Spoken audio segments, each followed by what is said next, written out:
Welcome back, all you lovely people. I hope you enjoyed your time with Mr. Green. Oh man, I wish I had the technology and skills to make those fancy videos that he gets to put together. Oh well, we'll do with what we got. So, all right, well, in this video, I just want to go through what statements are. Statements, as we'll see, are the building blocks of arguments. So as we can see, informally, we may understand an argument as a set of statements. Statements, as I just said, are the building blocks of an argument.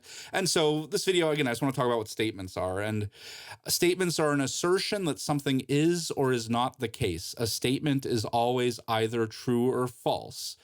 So a statement is not a question. It's not like, how are you? That's not a statement. That's if I say I am fine, that is a statement because I'm asserting that it's true that I'm fine. So statements are always saying something is or is not the case. So it's not a question. How are you? Not a statement. A statement is not an exclamation. Like if I go, ouch, oof, those aren't statements either. Exclamations like that are not, because it's not saying something's true or false. It's doing something else different. And then also commands are not statements. The reading tells you how you can turn a command into a statement, but as is, a command is not a statement. If I say, wash your hands, that's not by itself saying anything that's true or false. It's just a command telling you what to do. You can go to the reading and see how you can make that into a statement. But if I just give you a command, do your homework, watch this video, those are not statements. Those are commands. So statements are not questions. Statements are not commands. Statements are not exclamations. Statements are asserting that something is or is not the case. And I should just add here is this last point on this slide is that, we might not know whether the statement is actually true or false. If I say there are a billion atoms in the universe, we don't know. No one knows the precise number of atoms in the universe. It'd always be a guess. Anyway, so that's the idea of the starting point of arguments. Statements, they're claims, assertions that something is or not the case. These are always true or false. We just might not know whether it's true or false. Now, there's lots of different kinds of statements. And if we're in a logic class, we'd actually go through lots of different kinds. I'm only going to draw our attention, just like the reading does, to one special kind of statement, because these tend to be the trickiest kind. These are known as conditional or hypothetical statements. And we see these all the time. These are statements of the form if and then. So I have a couple examples here of some simple statements that are hypothetical conditional statements. If you take an aspirin, so let's highlight it. If you take an aspirin, then your headache will go away. That's a statement. It's either true or false that if you take this aspirin, then your headache will go away. Or similarly, another statement, let's hypothetical or conditional, is if you do no assignments, then you will fail the course. Again, that's a hypothetical statement. I'm saying that's, I guess, true or something that's true or false. But now one thing to think about is how would you show that a conditional statement, like either of these two statements here, how would you show it's false? Let's focus on the first one. If you take the aspirin, then your headache will go away. So the question is, how would you show that that is wrong? If someone, you say, oh, I have a headache, ouch. And your friend's like, take this aspirin. Then if you take this aspirin, then your headache will go away. And how would you say, no, that's false?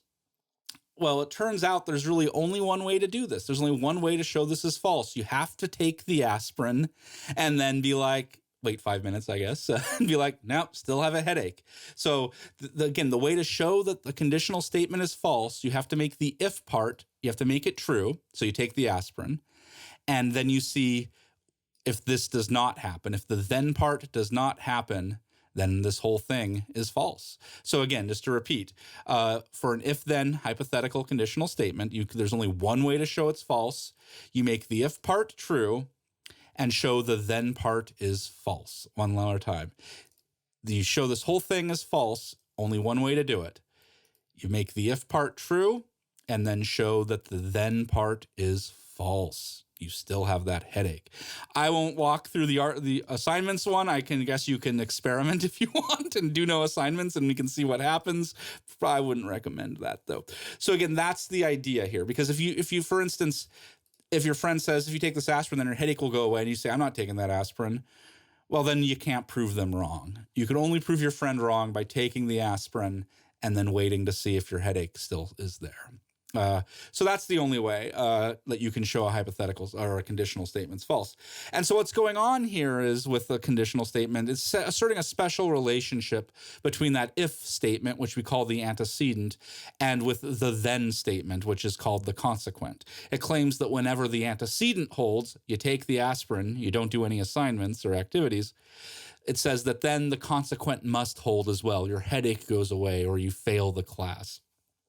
And so the truth or falsity of these conditional statements is just the truth or falsity of that relationship. Does that relationship exist? And it's only false when the antecedent, again, the if part is true, while the consequent, the then part is false. And that's what I just had explained on the previous slide there. So again, that's the only way. I'm just drawing attention because we reason in hypotheticals all the time. You know, if this, then that. If this, then that. And we do this all the time in life and philosophy. And so it's good to know, well, how would you prove it wrong? And again, only one way to prove it wrong: show that when the if part is true, the consequent, the then part is false. And so that's a nice little, very quick, I mean, the reading goes into more details, of course. But again, the structure of arguments: an argument is a collection of statements that are connected in a certain way. So that's the idea. We've talked about the bricks now, statements, and I've talked about a particular statement, the hypothetical statement. And an argument is going to be a collection of these statements that are connected in a certain way. But before I get into that, let's take a quick little break, and we'll come back and talk in more detail about arguments.